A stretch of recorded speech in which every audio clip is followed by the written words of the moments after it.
Mesdames et messieurs, bonsoir, bienvenue dans votre émission Actu Soir. Et aujourd'hui, vendredi 4 octobre 2019, nous parlons de cette réintégration de l'opposition dans les différentes commissions.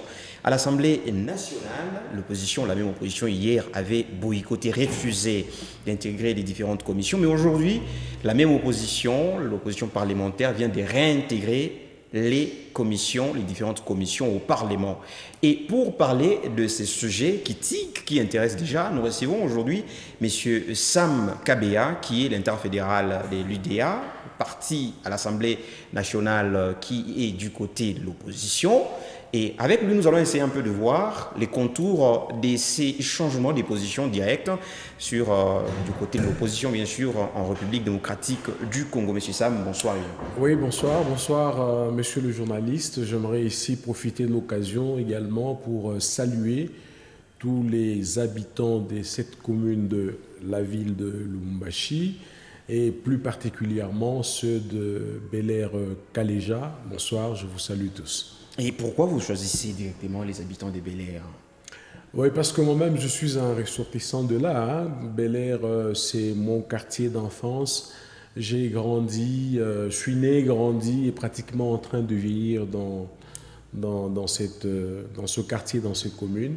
C'est ainsi que je ne pouvais pas commencer cette émission pour une énième fois sans saluer tous mes amis, tous mes jeunes frères, les parents, les sœurs qui sont là-bas. Allez. Au Bel-Air et tout Lubumbashi. Et tout Lubumbashi, voilà. Peut-être même le monde qui pourra suivre cette émission Bien sûr. sur les différentes plateformes sur l'Internet. Mesdames et messieurs, déjà de l'entrée de ce sujet, la première question, M. Sam Kabea, on veut savoir, on peut parler de retour à la raison de l'opposition? Hier, boycott, aujourd'hui, réintègre les commissions. Oui, bon, je voulais quand même apporter une petite précision avant que je ne réponde à votre question. Notre parti, c'est l'UDA originel, cher à Claudel Lubaya, qui est député national pour des raisons de forme inscrit à l'opposition. Mais en fait, en tout cas, au-dedans de nous-mêmes, nous soutenons, nous sommes alliés du pouvoir parce qu'on ne comprendrait pas comment être en conflit avec soi-même. Ce serait pratiquement impossible. Ce pourquoi nous nous sommes battus depuis des lustres, cet avènement d'un état de droit, cette primauté de droit qu'il fallait accorder aux citoyens ainsi qu'à tous les investisseurs qui viendraient dans ce pays. Tant que Félix aujourd'hui incarne, porte sur ses épaules toutes ces aspirations, nous considérons, nous ici, que ce serait être en conflit avec soi-même que de choisir de faire l'opposition à ce à quoi pour lequel à ce pourquoi on s'est battu autant d'années. Félix Tshisekedi était depuis le RASOP, comme vous le savez tous, toujours président. Il a laissé Fayoulou en son temps dans l'opposition. Il était président du RASOP et tout ce pourquoi nous nous battions au RASOP, aujourd'hui nous l'avons. Et j'aimerais que nos téléspectateurs le comprennent bien. Il m'est très difficile d'être en conflit avec moi-même. Je me considère comme partisan du cash. Partisan du cash, donc au pouvoir. Voilà, au pouvoir. Donc maintenant, pour répondre à votre question, je l'ai dit à maintes reprises. J'ai même dit une fois au DG avec qui on a fait cette émission, je lui ai dit que je préférais qu'une émission comme celle-ci se passe dans des langues vernaculaires. Pourquoi? Pour que la population cible, n'est-ce pas, de HK6, qui n'est pas au centre-ville, qui n'est pas au Golfe, mais qui est dans les milieux périurbains ou périphériques, puisse nous saisir et comprendre exactement comment notre pays est en train de fonctionner. Aujourd'hui, il y a eu élection, on a élu des députés provinciaux, des députés nationaux, mais le bas peuple qui est là-bas, très loin, à Kalebuka, à Kaleja, qui est à Somika, banapasha kujua assemblée ni nini na iko natumika namna gani. Ça, il est une proposition yangu pour que cette émission commence à se passer dans une langue que l'on pourrait, que ces populations cibles pourraient comprendre très facilement. Je l'avais donc dit, c'est arrivé aujourd'hui, quand Félix a pris le pouvoir, l'opposition a commencé à se former j'avais dit que ces gens n'avaient pas les côtes nécessaires. Ils n'avaient pas des nerfs nécessaires pour faire de l'opposition. Ils ont fini par comprendre que le train était en train de partir et qu'il fallait que chacun prenne place à bord. J'ai demandé ça ici sur ce plateau. Ça ne servait à rien de trop parler, gaspiller de la salive, gaspiller le peu d'énergie qui vous reste encore pour reconstruire ce pays en faisant de l'opposition. Non, je n'ai pas vu parmi les opposants ceux qui se dessinent aujourd'hui comme les opposants au régime de Félix Tshisekedi. Notamment les Fayoulou et tous ces coreligionnaires qui l'entourent, je n'en vois pas un seul avec des côtes assez solides, des nerfs d'acier pour tenir pendant 10 ans à faire de l'opposition. C'était donc tout à fait normal. Vous êtes-il de l'idée que le pays évolue sans opposition?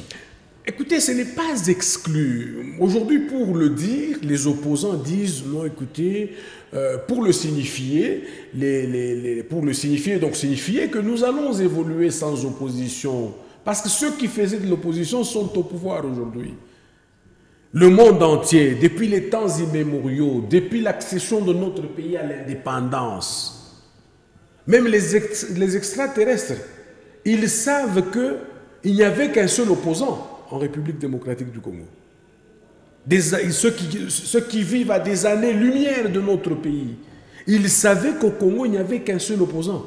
Et l'opposant, c'était Étienne Tshisekedi. Mais sous un régime qui ne permettait pas l'opposition, ou alors l'épanouissement de l'opposition. Mais là, nous sommes sous le régime démocratique, où l'opposition quand même joue un rôle. Mais puisque vous parlez de la démocratie, et tous nous sommes battus pendant 37 ans, aux côtés du docteur Étienne Tshisekedi Mulumba, pour qu'il y ait l'avènement de l'état de droit. Et vous avez aujourd'hui l'un de vous, parce qu'il faut signaler que ce soit Fayoulou, que ce soit Katumbi, que ce soit je ne sais pas qui d'autre, Mouzito, je ne le considère pas comme un opposant, c'est un opportuniste, je ne sais pas ce qu'il va venir faire à l'opposition. Tous ces gens-là, nous étions ensemble et avions choisi Félix Tshisekedi pour président, pour la locomotive qui devait tirer tous les wagons. Depuis longtemps. Fayoulou, on l'a laissé seul à la dynamique. Il n'avait personne. Tout le monde est revenu au RASOP. Mais aujourd'hui, c'est l'un de nous, c'est nous-mêmes. Félix, c'est nous-mêmes qui étions à l'opposition. Nous avons pris le pouvoir aujourd'hui. Mais vous voulez vous opposer à lui. Vous opposer à lui signifierait quoi? C'est ça que je ne comprends pas. Je me demande quels seront les termes de référence sur les bases desquels aujourd'hui ceux qui se disent opposants vont s'opposer à Félix. Parce que tout ce qu'ils ont concocté avec Félix, qu'ils ont mûri avec Félix pendant les 18 ans du régime de Kabila, aujourd'hui c'est lui qui en est porteur. C'est le chef de l'État. Mais vous voulez quand même lui faire de l'opposition. Il y a une autre raison pour laquelle vous faites de l'opposition, ce n'est pas pour l'avènement d'un État de droit que je sache. Alors aujourd'hui, comme ils ont réintégré les différentes commissions, peut-on dire que c'est quand même un retour à la raison? Ça oui, ils comprennent toujours en retard. Bon, comme tout Congolais qui se respecte, avant bien sûr que Félix ne prenne le pouvoir, parce que là nous travaillons pour le changement de mentalité, hein, mais avant cela, les Congolais n'étaient pas capables de se défaire très facilement de ces anciennes habitudes ou ces anciennes mentalités. Mais je crois maintenant là qu'ils vont comprendre avec retard, comme c'était l'habitude, que les choses ont déjà changé et que la personne vers laquelle ils orientent leur opposition n'est pas celle-là.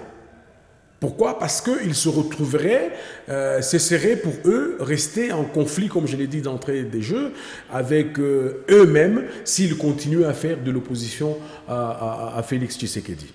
Ils n'en ont pas la carrure, ils n'en ont pas l'étoffe. Ces gens sont habitués à l'argent, ces gens sont habitués au luxe et au thé, ces gens sont habitués à manger palace et rouler carrosse. Ces gens ne peuvent pas supporter de faire de l'opposition. Voilà pourquoi ils ont très vite... Dis-moi, c'est le professeur Njoli que tu peux voir lui continuer l'opposition sans participer à la gestion de la chose? Qui est-ce que tu vois d'autres? Mais est-ce que l'opposition ne participe pas d'une manière ou d'une autre à la gestion de la chose publique? Mais bien sûr, tant que vous acceptez maintenant, vous acceptez de prendre les postes que vous aviez refusés dans le temps. Ça veut dire quoi? Ça veut dire tout simplement ceci. Ça veut dire que vous acceptez de faire, il faut atténuer les termes, il faut qu'on utilise les termes politiques, il faut que vous fassiez de l'opposition républicaine. Républicaine, ça veut dire quoi? Quand quelqu'un a fait de l'opposition républicaine dans ce pays, on ne l'a pas traité de complice avec Kabila. Vous connaissez Kengo, j'espère. Kengo Wadondo. C'était un opposant républicain dans ce pays. Mais il était toujours dans les grandes baisses du pouvoir, de la majorité, de l'AMP. Bon, de même pour Joly et tous les autres que j'ai vu déclarer qu'ils acceptaient de prendre les commissions, je suis très sûr que tous ces gens ont compris finalement que l'opposition farouche n'a plus sa place. Ils ont compris que ça ne servirait à rien. Aucun peuple, ou le peuple congolais ne pardonnerait à personne aujourd'hui à quiconque ferait de l'opposition à Félix Tshisekedi. Le peuple congolais ne les lui pardonnera jamais. Ils ont compris ça. C'est pourquoi tout de suite, ils ont accepté de revenir à la raison, à la bonne raison, et de pouvoir prendre des postes en attendant leur potentiel repositionnement. Est-ce qu'on peut dire qu'il y avait quand même un terrain d'entente qui a été trouvé entre les deux camps? Ah bien sûr, parce que vous ne pouvez pas arriver à vous mettre d'accord sur le partage de commissions aussi importantes. Ce sont des commissions permanentes. Ce sont des commissions qui constituent en quelque sorte les organes même du Parlement. Il faut qu'elles soient là, qu'elles traitent de différents problèmes. Et je vais ici rappeler à la population qui nous suit que l'Assemblée nationale en compte 10. Il y a au moins 10 commissions comme ça, permanentes, dont la commission économique, financière, la commission de contrôle budgétaire, il y a aussi la commission évaluation de l'action de politique publique, il y a l'aménagement du territoire, il y a l'infrastructure, il y a la commission socio-culturelle, il y a la commission de droits de l'homme, et j'en passe. Alors, toutes ces commissions ici constituent, comme je te l'ai dit tout à l'heure, des organes de l'Assemblée. Ils doivent fonctionner en même temps que l'Assemblée. Et elles sont là en permanence quand il y a un problème qui concerne, par exemple, le contrôle budgétaire. Il y a une commission avec des têtes qui travaillent sur ça et voir si le budget a été exécuté à tel ou tel autre pourcentage. Quand il s'agit de droits de l'homme qui sont lésés, parce que l'Assemblée nationale, c'est notre représentation, la représentation du peuple, des problèmes liés justement à la violation des droits de l'homme peuvent être amenés dans la commission permanente. Parce qu'il y a un ministre également qui peut être chargé de défense des droits de l'homme.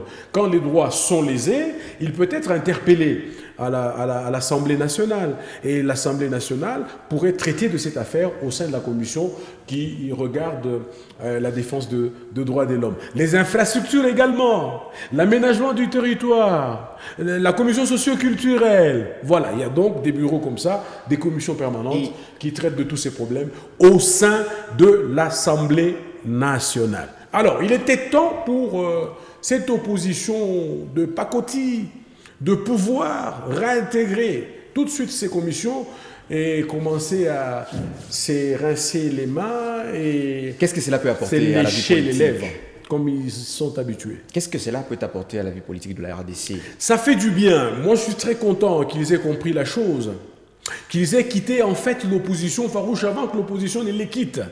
Moi, je suis fier de ça. Parce que pour l'instant, ce qui compte, c'est l'intérêt suprême de notre nation. Depuis l'accession de notre pays à l'indépendance, ce pays n'a jamais eu un président de la République qui lui a annoncé la gratuité de l'enseignement. Il n'a jamais eu un président de la République qui porte ses aspirations. C'est la toute première fois que Félix Antoine Tshisekedi Tshilombo porte les aspirations profondes de la population congolaise. Non seulement de la population congolaise, et même les aspirations profondes de la communauté financière internationale. Parce que je me rappelle dans les années 2007-2008, la communauté internationale avait dit, bon, avant de donner l'argent aux Congolais, il faut que vous puissiez entamer des politiques, des stratégies de nature à pouvoir alléger tant soit peu la misère de la population.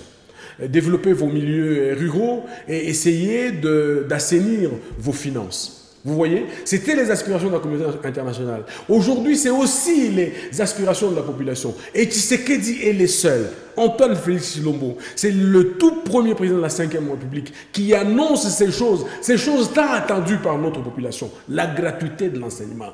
mais l'amélioration de la gestion de nos finances. Garantie par la Constitution de la République, bien qu'il vient de l'annoncer, mais c'est garanti, ça ne dépend pas. Oui, c'est garanti. Non, c'est garanti. Ça, on ne dit pas le contraire. C'est garanti par la Constitution de la République. Mais déjà, en 2007-2009, cela était une pomme de discorde entre le gouvernement de Kabila qui dilapidait de l'argent, qui le partageait entre les infimes, entre cette infime poignée d'avis de politiciens qui l'entouraient, au lieu de le mettre dans l'intérêt de la population. C'était déjà une pomme de discorde. Donc ça existait avant et aujourd'hui, Tshisekedi a accepté de pouvoir aller pas à pas vers la gratuité de l'enseignement. Mais déjà en passant, je peux annoncer les commissions, comment elles ont été reparties. En tout cas, le temps nous fait défaut, M. Sam. On va arrêter par là. Nous n'avons que 15 minutes pour cette émission, donc on va arrêter par là. Je crois que très prochainement... mais il faut signaler quand même que le pouvoir, la coalition a pris le contrôle de l'économie, il a pris la commission finance,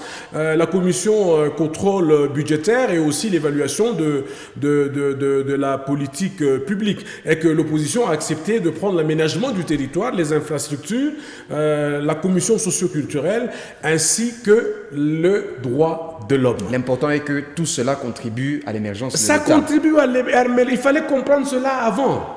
Merci beaucoup à vous, M. Sam Kabea. Merci à vous aussi, mesdames et messieurs. Nous sommes très ravis de vous avoir informé dans cette émission. Et tout de suite, vous allez suivre le journal dans lequel vous suivrez aussi également un autre élément en rapport avec la même problématique, le même sujet de la réintégration de l'opposition dans les différentes commissions au Parlement, donc l'Assemblée nationale.